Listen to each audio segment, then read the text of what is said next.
Not a glorious life, but an honest one. Many years ago, in a small town nestled between green hills and ancient forests, there lived a humble woodworker named Henry Whitlock. Henry had grown up under the watchful eyes of his father, who taught him a simple rule: "Greater than my son, life doesn't need to look grand, it needs to be honest."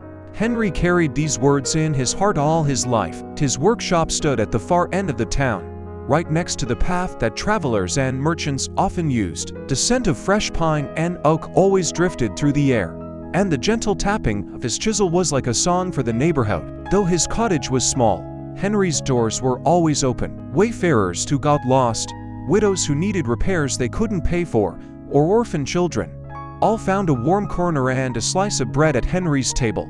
In the center of town lived Charles Pemberton, a wealthy merchant whose name was known far and wide. He had ships at the docks, caravans on the roads, and warehouses filled with fine silk, rare spices, and gleaming trinkets. His mansion was grand, with marble floors and golden chandeliers.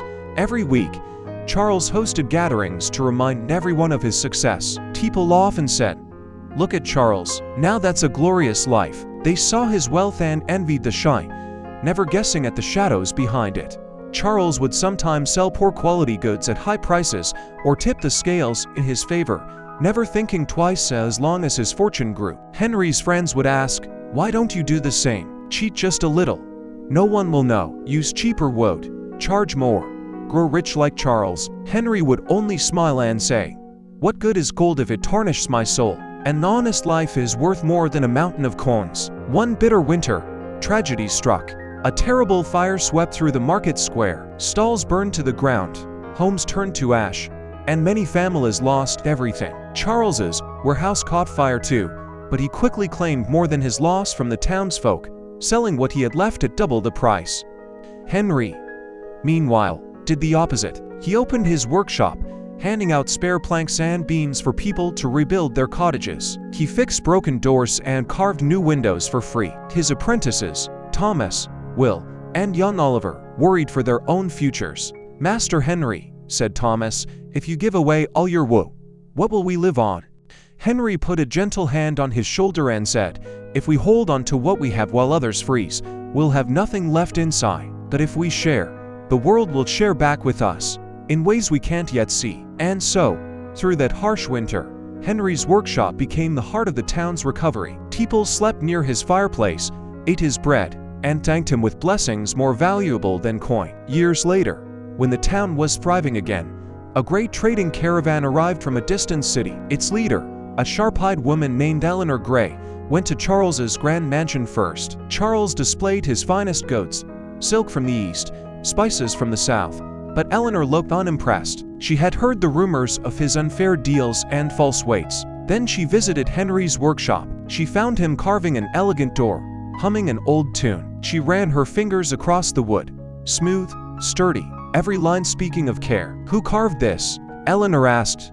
Henry smiled modestly. "I did, ma'am." "And you gave away wood when the fire took this town?" she asked. Henry shrugged. "A neighbor's house is as much my own as my own roof." Eleanor turned to her guards.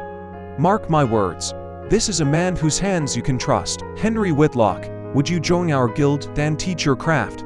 Would you teach young carpenters not only skill, but honesty?" Henry thought of his father's words, of the warmth in his tiny cottage, of his apprentices who had grown into fine young men with families of their own. He nodded. "If my hands can build more than doors, if they can build good hearts, I am yours to serve." Years passed. Henry's name spread across the land, not for grand houses or golden halls, but for doors that never creaked, tables that never wobbled, and for apprentices who spoke his name with love and respect. Charles's wealth faded.